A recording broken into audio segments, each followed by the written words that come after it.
Say hi, I'm live. A lawyer, no? Yes. Attorney Nikki. Say hi to our fellow Cebuanos. Hello mga taga Cebu, mga Bisaya. She's here with exactly what's your designation? I'm an advisor for the 6th committee or the legal committee. 6th committee. Oh. I'm now with Our favorite guy on Twitter. So here's our Nikki. The other Nikki she's just the US ambassador. wow. Oh, wow. I'm seeing he'll be here December 8th. Nikki Haley? No, sorry. Not Nikki Haley, but the Philippine ambassador to the US. Si Tito Bay. Yeah, of course. He'll be here December. Is that here yet? No, but here in New York. I saw that there you had your Facebook page posted. Yeah, he was going to at Town Hall. Town hall meeting. No. He's December 8th. He's gonna present his credentials and then Yesterday. And With then, Trump, no? Because he was telling me that he was going to go to Vancouver first. I'm seeing him on the 7th. So Okay. before he comes here, I'm gonna go down to DC. Because it's gonna be freezing in Vancouver if he thinks it's escaping New York. It's okay. I think the weather's fine. I don't know. So say hi to people. Oh, hello. You're gonna go to the First Avenue, are you? Yes. First Avenue. Wow. It's up to you. Why do they have this here? What's this? They really stopped them. So when I go down, I really jump out of the car because you cannot be there. But what I'm seeing, the stop, that wasn't there before. Yeah, but now, and that's theirs, diba? Yes, sir. Yeah, the minute, that's why I'm getting my car here. You can't even make your car wait for a minute. If I jump out, Blocking the view, blocking the view of our show window. it's their city. Now maybe Duterte can tell Trump the next time. I already told Nikki Haley about the bells of Malapiga. Oh. They're both rolling in laughter. What? She said he doesn't want to come here unless you give him back his bells. What? The bells. Why did you win a victory? No, actually we lost. Why do you want the bells? Well, she really pushed it. Hard count of bells. It's coming. Yeah. Yeah, it's great. coming because it was Nikki who did No, but it's a big issue for a lot of Filipinos. I know. So, what are you? He's on his way to deliver a statement in what committee is it? What committee am I going? For the 3rd committee. Oh, Third committee. how nice, because that was the committee I was a part of when I was a delegate. Okay. The social development, the world. CSOCD? Yeah. I read the statement there too, before General Assembly. Okay. So, bye. Right, see? Thank you, and good luck on the statement. Bye bye. Pleased to meet you. Kita-kita na. Bye. Bye.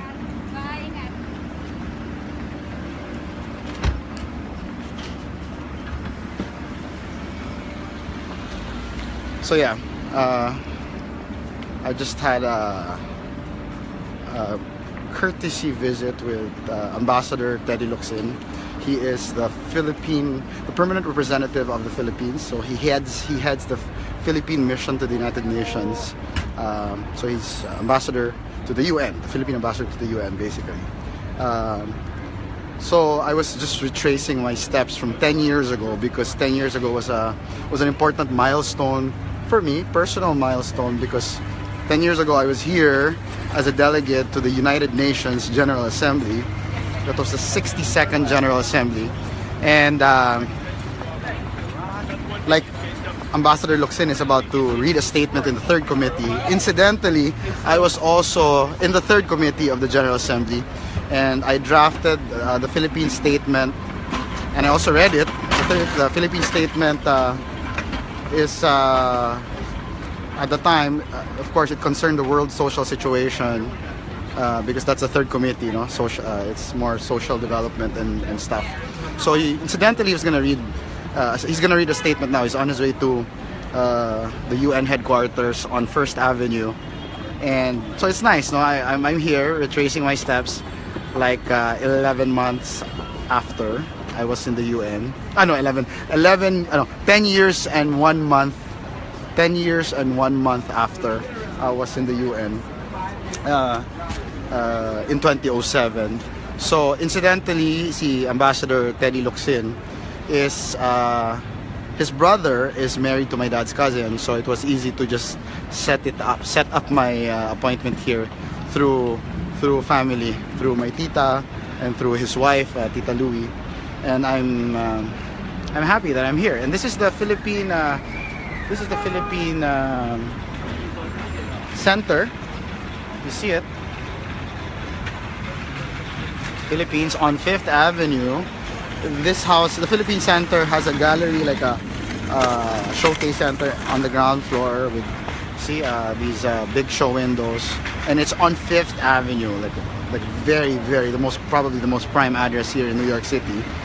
And it houses the Consulate General of the Philippines and the Philippine mission to the UN. And it was bought by our fabulous and visionary grand aunt Imelda Marcos. So yeah, I couldn't come to New York even if I'm on holiday, basically on holiday for 3 weeks, just eating and immersing myself in the culture and the food and in the crisp fall to winter air, and getting lost in the city, like not really lost, but just losing myself and finding myself in the city.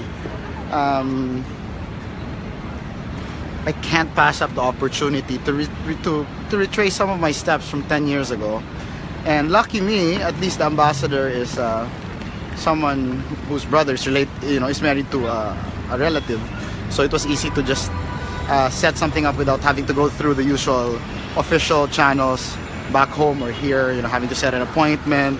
And matagal na yun nung nandito ako. So yeah. I'll post our photo later, but now I just had to accompany Ambassador Locsin on his way down from his office so he can go to the UN. Alam mo, inis lang ako. I was telling him kanina, if you heard it, they built this waiting shed. Oh, see it? So waiting shed right in front of the Philippine Center. This was not here 10 years ago. So parang it sort of blocks the view to half of the Philippine Center, half of our showcase window, our show window. And sayang, kasi nga it's a very nice address, and Imelda had really invested in it. So that's Piolo. Magkakanta pa si Piolo on 5th Avenue. Kitang-kita mo si Papa P. Regards to Piolo. I haven't seen PJ. Hi PJ, I haven't seen you in like what? 5 years. So yeah, we're here at the Philippine Consulate and permanent mission. So it was a good conversation. We had like an hour chat about political developments, about backstories, very interesting political gossip, and also like really old historical stuff, like what happened after the EDSA revolution, and all these things. Of course, a lot of those I can't really talk about here. Maybe I can say, like one time, Tito Teddy, Ambassador Locsin was within hearing distance when Auntie Melody, Mrs. Marcos, called Cory Aquino after she arrived, and it was a cordial conversation. She just said, "I know you don't like me," parang ganun daw, but this and that, and it's so. And Cory Aquino was pleased to hear what Auntie Melody had to say. Hi, Attorney Gary. You talked about Grace Poe. We talked about Senator Grace Poe also because Grace Poe is, though she's adopted, she's Ambassador Locsin's niece. So I said that she was also my original candidate, but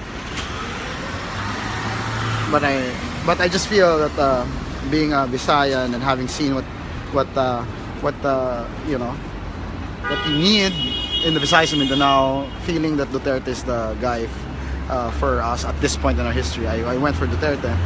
But I told Tito Teddy that I loved how Grace was so magnanimous, that even if I worked with her in the MTRCB and she was my first guest on open mic, she was magnanimous enough to to hear me out, to meet me in person, so that I can properly make paalam that, and this was at the time when she was #1 in the surveys, that I really want to, I want her, but I at this point want Duterte to be president, and that, you know, she gave me a very tight hug pa, so very magnanimous. So I will always have the best words for Grace po, and that's what I told Ambassador Locsin.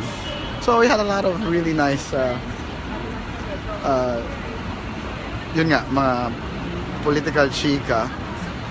And of course we had to talk about my stint 10 years ago, and he was like, oh my god, and how old were you? Because you look like you're in your 20s, oh, diba? Like, I'm not in my 20s, I'm in my 30s. But yeah, when I was here, I was in my 20s, I was 24.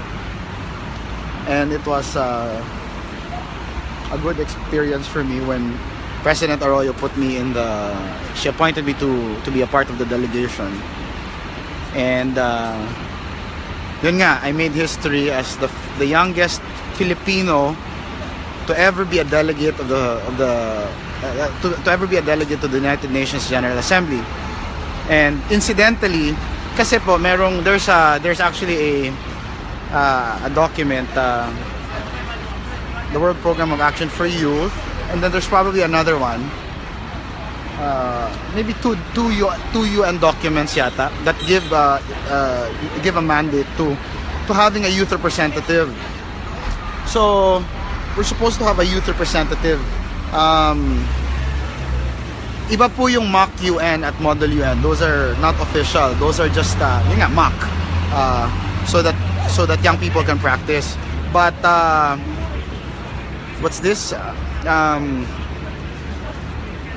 Merong official representative sana. It's optional. It's optional.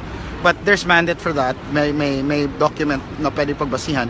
But for the longest time, kasi nga, it entails funding. It entails budget. So we have not sent a single youth representative. But when I was here, I was part of government as a senior government official. At the time, I was ASEC, Assistant Secretary and National Youth Commissioner. And President Arroyo included me in the national delegation to the General Assembly. Since I was already here, and incidentally at the time I was 24, and the UN's definition for youth is 24 and below. So I was well within the definition. Kasi sa Philippines 30, the Republic Act, ano ba yun? Ano ba tayo? 30, ano ba yun? No. Ano ba basta the Youth and Nation Building Act defines youth as 30 and below, 15 to 30. So sa UN mas strict, 24 lang, hanggang 24. I was 24. So incidentally, I also became the first actual youth rep. Aside from being a regular delegate, I was also a youth rep.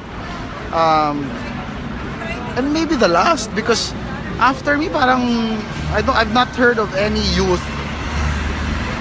na official rep, to the General Assembly. So there were two roles that I fulfilled at that time. And then I met at the time the ambassador, the permanent representative of the UN was Ambassador Davide, former Chief Justice Ilario Davide, and the Secretary General was Ban Ki-moon, and he served for quite a while. And I had met him at the UN headquarters. So, ayun, I'm just taking up some of your time in front of the Philippine Center on 6th Avenue, reliving what I had experienced 10 years ago. Yeah, it was a short with Ambassador Locsin, so I hope you enjoyed saying hi to him. So yeah. Yes, Rochelle, I was 24. Now I'm 34, so gugulang na. Hi, Lee Robin Salazar. Hope to visit you in the West Coast. Maybe next fall. Hey, Joanne Estrada. Also hope to visit you in the West Coast 10 months from now for Halloween. Yeah, so kaya nga Ann Byrne, I hope the president takes it up, President Duterte, the next time he has a bilat He's a bilat, a bilat with sorry. You know, the next time President Duterte has a bilateral with Donald Trump. I hope he mentions, no, if they can just move this waiting shed that's blocking our view. Nakaloka. I need a haircut. Why? Is it long? Mahal ang haircut dito pag uwi ko na sa Philippines. Hi, Anne, I'm not going to San Francisco this trip. My sister is. She's on vacation too, but she's in LA. It's her birthday right now. Happy birthday, Bianca. She's in LA, and she and Justin Salimbangon, her boyfriend, they're catching up tomorrow. They'll be here for a few days, and then they'll go to San Francisco. But I won't join them. Excuse me. I'll go down to DC and up to Boston pa. So just East Coast now.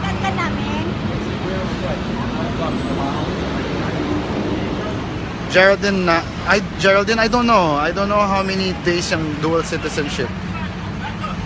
So, hi Candy Nomenyo. Are you still watching? Well, thank you for last night. Thank you for dinner and the company and the conversation. Yeah. So, I forgot. Yeah. Anyway. So what am I gonna do? My next meeting is mamaya pang gabi at CNN.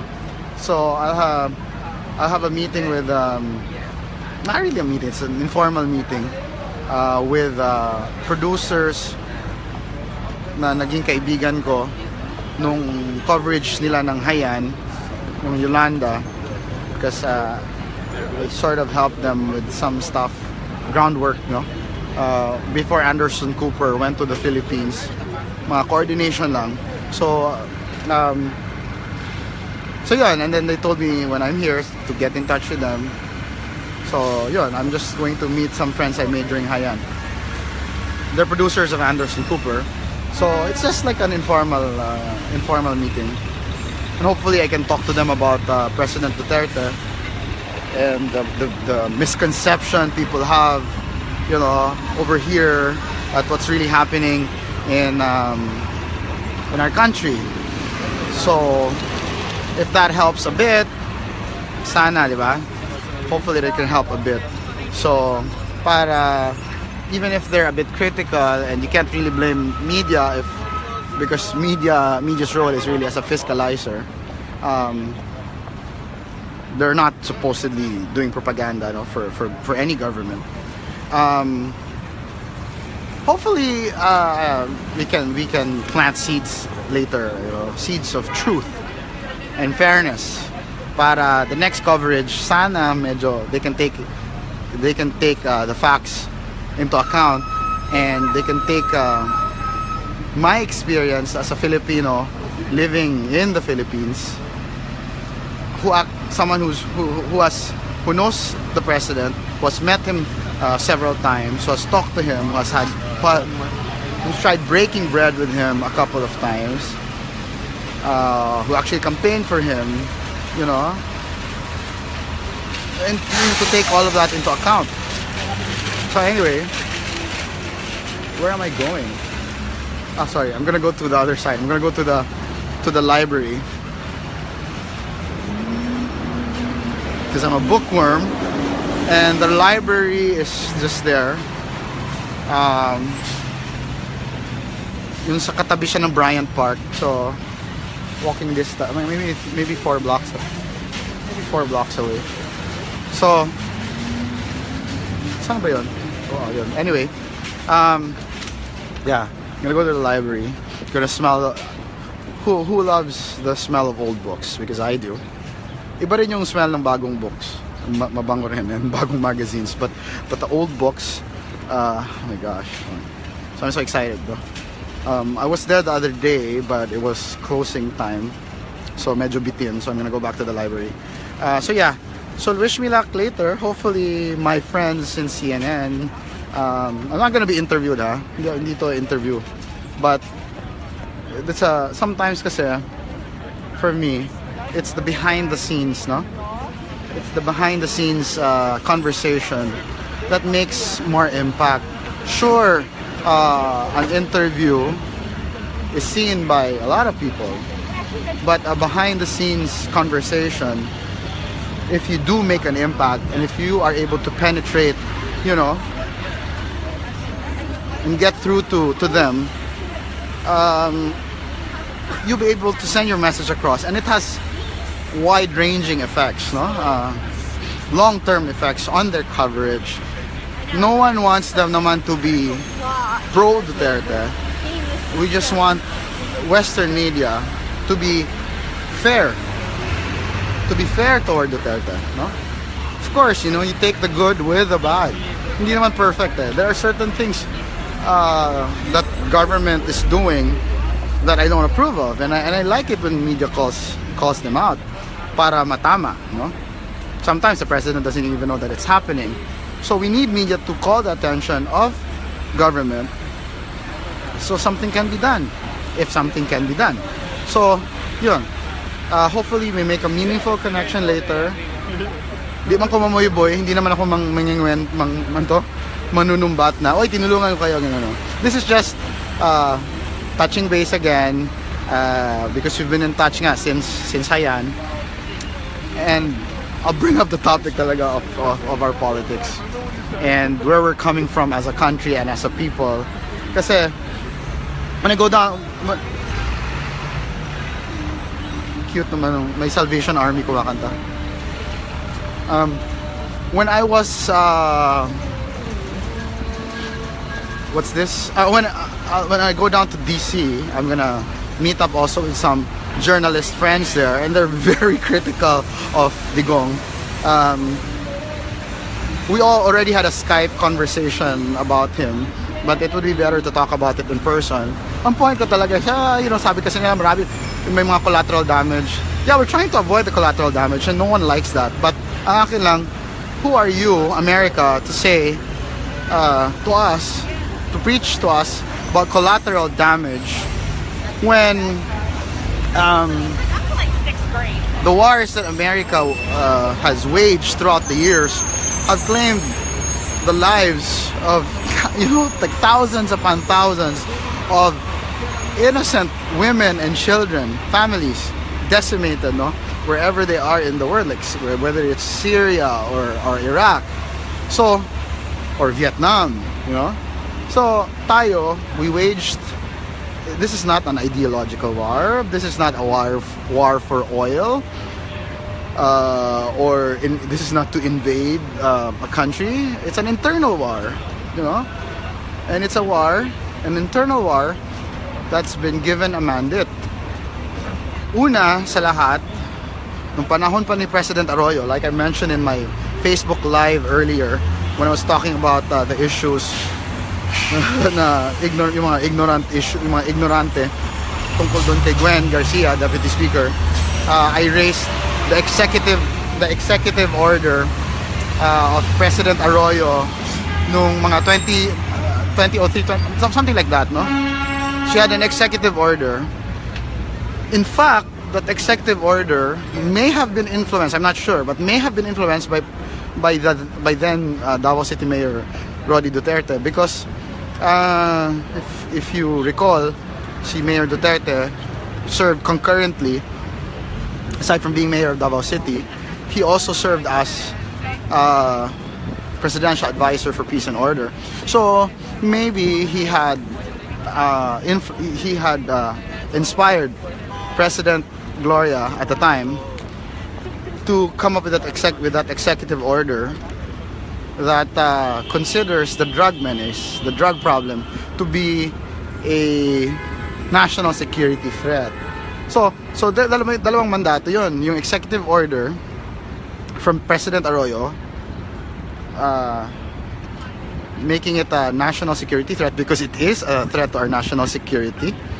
It has gotten so bad, hindi inaction na ni Noy, kaya if it was bad then that it warranted an executive order calling it a national security threat, it had become even worse during his time because there was not just criminal neglect. It appears it appears that there was even complicity on the part of his government and his most senior cabinet officials, the closest to him, led by Laila de Lima.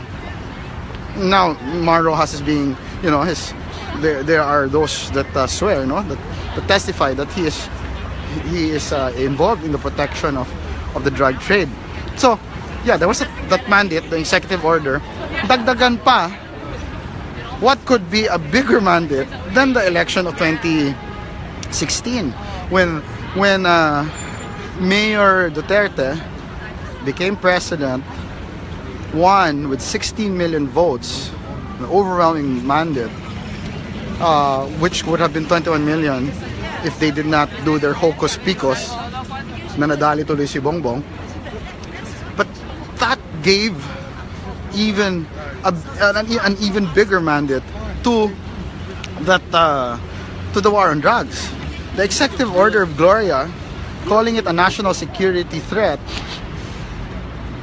was expanded by leaps and bounds by the mandate given to President Duterte during the 2016 election, because he campaigned and won on a platform of war on drugs. Now, we can comment, and media and you and me, we can comment on the conduct, you know, of how this war is fought and how it could be won.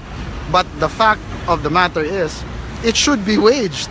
So, nakikinig naman si Digong, di ba? He's made some adjustments to how the war is fought. But for me, it's out of, you know, to say whether it's the question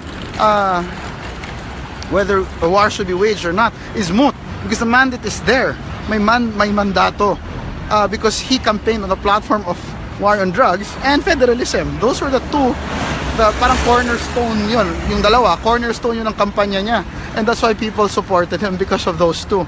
So, anyway, whatever the case, it is an internal war. It is not a what's this? A war fought in a foreign land. It is not a war waged against another country. We're not invading another country. So, and then, diba, we have a right to determination as a country, and we've determined where we ought to be, and that is to elect someone like President Duterte at this point in our history. Kayo maingay dyan, parang, yeah, you can complain, you can criticize, but at the end of the day, respect the will of the people. No, so that's it. That's my point, diba? So, yes, what is about NYC, no? Oh my gosh. So, hindi ako naririnig. Hindi ako giniginaw sas. Hindi ako ginawin eh. Sas, Rogando Sasat, hello? Oh, pro-RevGov ka daw, sabi ni Raisa Robles. Yes, Maria Rosario Arseno, the war on drugs is an internal affair. So yun ang gusto ko na explain sa kanila. Tapos may collateral damage, and that's really unfortunate, and that's why we hope government can improve, you know, the conduct by which this war is waged. But at the end of the day, it's our business. So nandito na po ako sa the New York Public Library. Beautiful. Yung mga stately edifice dito, ang gaganda. Mga landmarks, you know. It reminds me of our beautiful capital in Cebu. The beautiful capital, which was American period, na ngayon hindi na maganda masyado kasi it's oh my god, the lighting is just so baduy and lousy, and then nagpaskil pa sila ng parang signage harap na blue and yellow, color ni Mar Roxas, na whatever it is na nakalagay doon. Kaya Junjun Davide naman, umayos ka, parang wag naman baduy. Do not insult, you know, a stately edifice like the Capitol like that. So It's like this, no? Kaya lang ngayon, sometimes yung ilaw sa Capitol parang disco lights, parang ke-error. And it's very nice because you can't see any other capital in the Philippines, the seat of power, na nasa mismong tumbok, no? Nasa dead end ng main street, ng ceremonial route. Kaya ayoko yung BRT dumaan. Kung magkakaroon man ng BRT, wag dumaan sa ating main route, sa ating yung Osmeña Boulevard. Because you know, on either side of Osmeña Boulevard, it's lined by all these decades old Nara trees that have stood witness, no? As you know, they have stood as majestic witnesses to the proud history of Cebu, pre and post-war. So dapat i-preserve yun. For me, that is the most beautiful part of Cebu. That whole stretch, no, from downtown. Well, the trees start sa may Central Bank in Cebu Normal, but down to Fuente Osmeña, and then further down to Capitol, where you have the flagpole that marks kilometer zero of the province. So utang na loob, Junjun Davide, no? Sa Bisaya pa, utang buot, Junjun Davide. Gandahan nyo naman yung Kapitolyo, di ba? Parang, anyway, I digress. I hope you enjoyed your short, because I had a longer conversation, but syempre we can't go live. A lot of it was private with Ambassador Teddy Boy Locsin, who is he heads the Philippine mission to the UN. He is our permanent representative, our Philippine ambassador to the UN. That short conversation from his office down the elevator, and you know, before he rode his car, because as of now he's delivering a statement sa third committee, where yun nga, I also wrote and delivered a statement 10 years ago as a delegate to the General Assembly. So, nga, gusto ko sana sumama doon, kaya lang hindi ako nag-abiso ng maaga, so wala akong ID. Diba? And we don't force things like that. So at least now I have some time before my evening meet up with our CNN producer friends here. So I'm gonna spend some time here at the New York City Public Library. So thank you.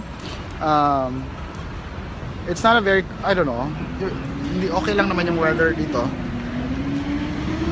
Flor Bananya, hello, you're in New York? Oh, I'll be on kailan ba yun? Saturday, to all of you who are asking who are asking me if I have time to meet.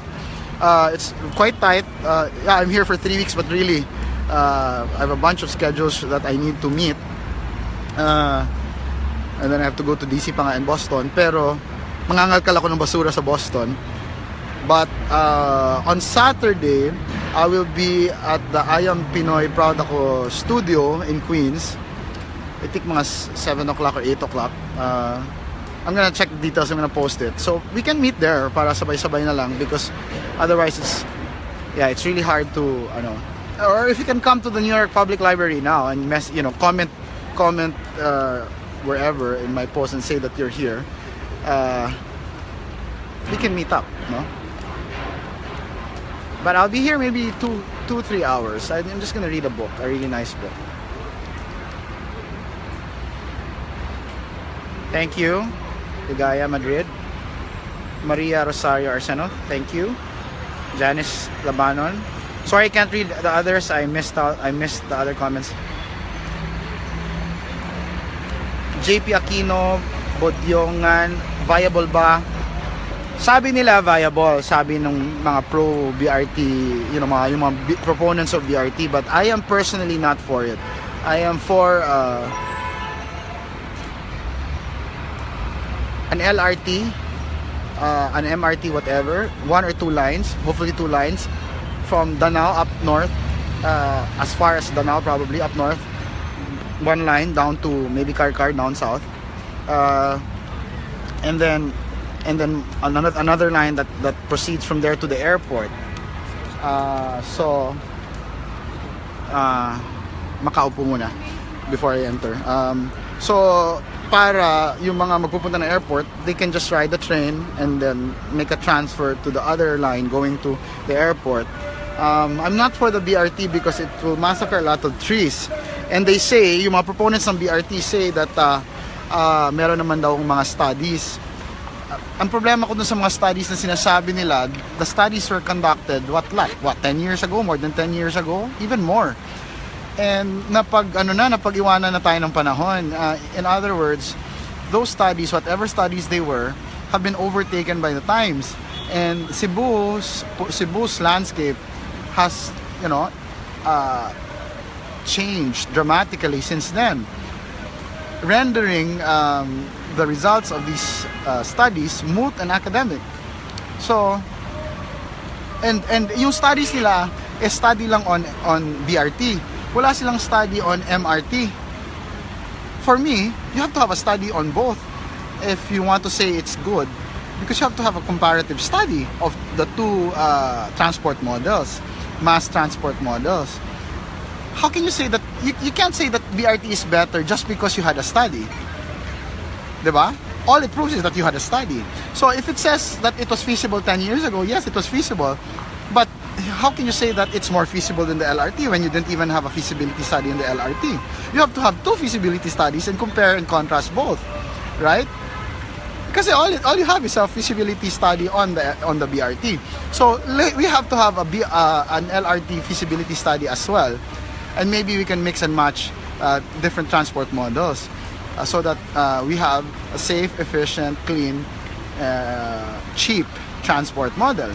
Kasi pwede namang meron ka dalawang lines and you have feeder buses within the metropolis, no, like Cebu City, Mandaue, ganon. Feeder buses that go to the two main lines, and that way you decongest Cebu City, because those who study or work in the city, whether in Mandaue, Cebu City, or Lapu-Lapu, in the metro areas, in the export processing zones or in the CBDs, and they're from the neighboring towns, they don't have to live in the city.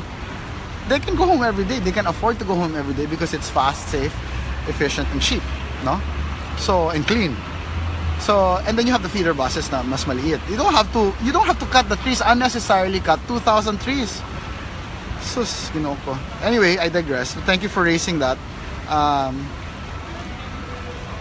Yung subway system, kung gagayahin natin yung New York, medyo mahirap because some of the yung mga line ng train dito 1930s pa. So this is really a well-planned city, but one or two lines will not hurt.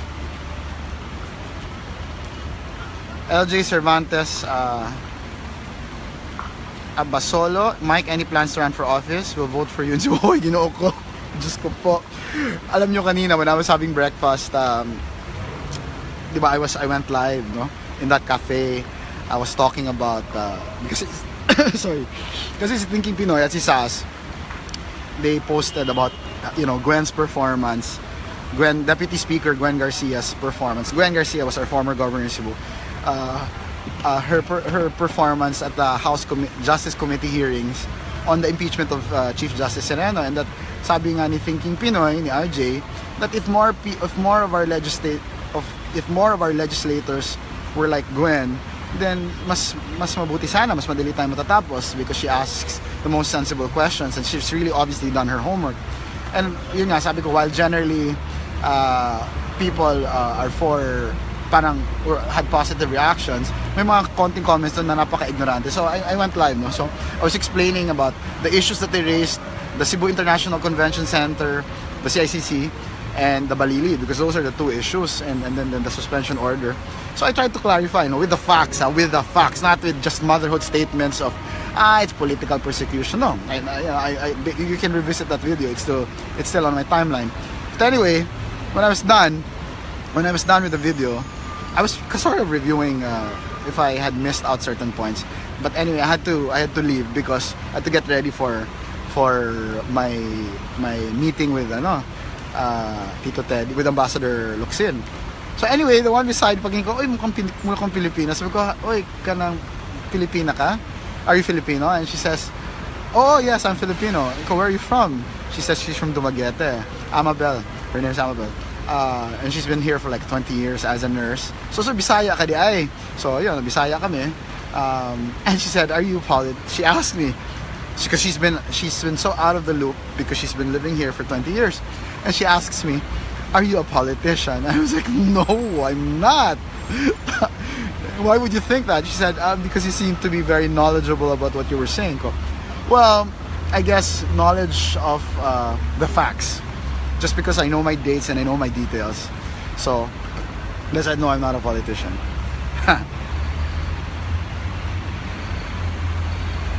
Thank you, Dal Jumaiques Cabrera de la Merced. Thank you. And please correct people, disabuse them of their mistaken notions, and stop them from propagating either lies or outright ignorant opinions. Hi, Ernest Herrera.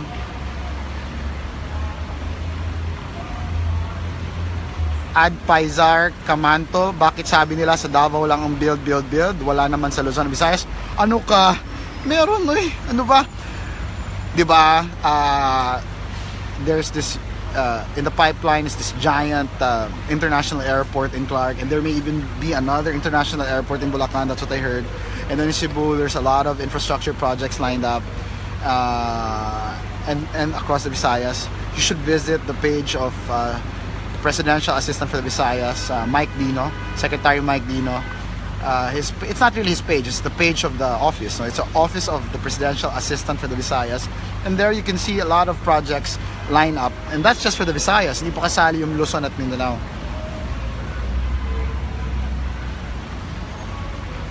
JP Aquino, Bunyongan. Thanks, Mike. I agree with the LRT din kasi parang ang liit ng road sa Cebu. Yes, maliit talaga.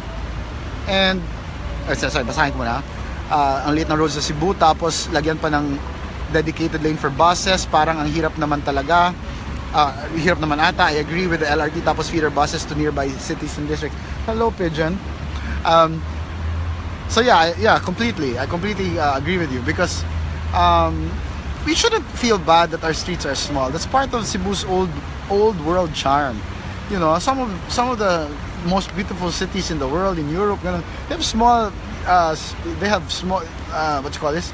They have small roads because they're old cities. And we're an old city. We're a 400, almost half a century old city and province. We're the oldest city and province in the Philippines. We have the oldest school, arguably the oldest school. We have the oldest street, the oldest church, the oldest Christian icon in all of Asia.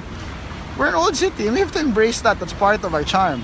The rest of Cebu, as we expand further, no? You have the SRP, you have Mandaue, La Consolacion, Lapu-Lapu is becoming more developed.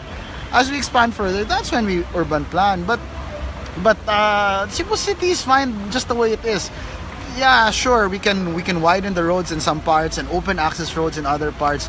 But there are certain roads with the trees that line them that need to be preserved because that's part of our old world charm. You take that away, then we're no longer Cebu. Whoever says that they're for progress and who would just wantonly kill trees, you know, what makes us beautiful as a city and province, they're lying. They're counter progress because if you traveled enough to first world countries, you will see that they even spend to preserve old buildings, old trees, and they work development around these old things, no? Old infrastructure and old trees.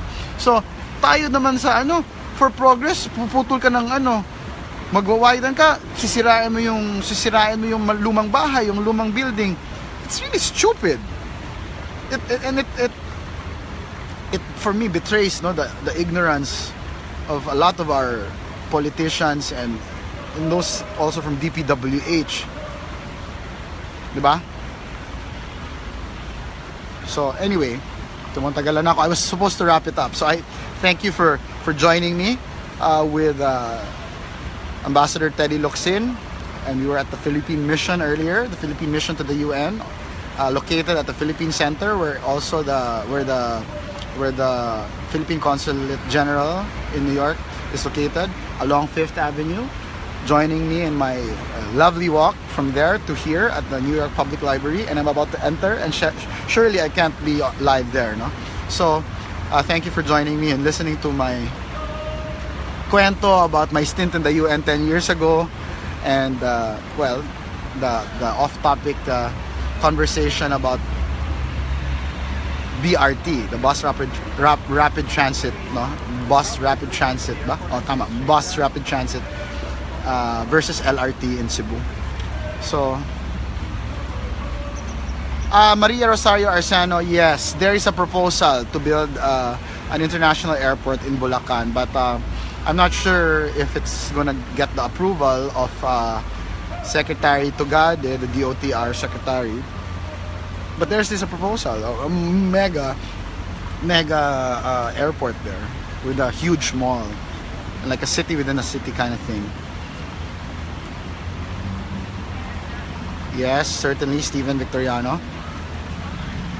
MDG Manalili, do you think may impeach si Reno kasi excuse me, nagaladiliman na siya, lumuhod na sa simbahan although she is born again? Talaga? Wow.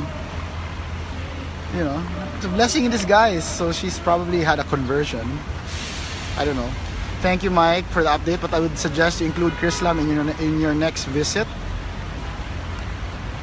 What next visit? I highly recommend him. I trust you guys. Keep it up. There are a lot of things we need to achieve change in the form of government, the corruption, the people that needs to be booted out, and those yellow-leaning chairperson the yellow-leaning chairperson, the ombudsman, and the CHR. Those yellow-leaning chairperson, the chairperson, the ombudsman, the CHR, the rest of the yellow. Okay. I have not met Chris Lam, but we're friends on Facebook. What do you mean I should include him in my next visit? I don't think he's here. Is he here? I think he's in Manila.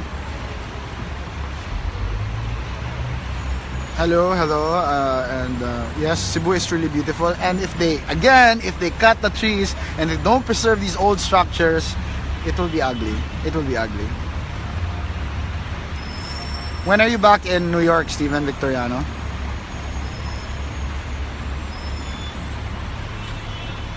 I don't know, Magdalena Maggie, about the Zamboanga Airport. Let's take a look. When was the last time I was there? 2006 pa. She's Mike Dagan sa Senado. Uy, ginoo. No. I'm not for elective office. If I do go back to government, not now. I'm not in that frame of mind. Maybe in the future. I don't know. Appointive. But I mean, basically in government, I advise in Congress. No? So, but as a government official, I'm not in that frame of mind really. Kasi parang, yeah, to give up a lot of things. I have my small TV show, I have my column, I help in the family business, and if I go back to government, I have to be full-time, to base in Manila. Parang, that's a lot to give up. You know? So, I'm not in that frame of mind. But elective office, good God, I mean, we're not popular enough. It entails a lot of expense. But thank you for the vote of confidence. Hi, Tita Manel. See you tomorrow. To go to Chinatown.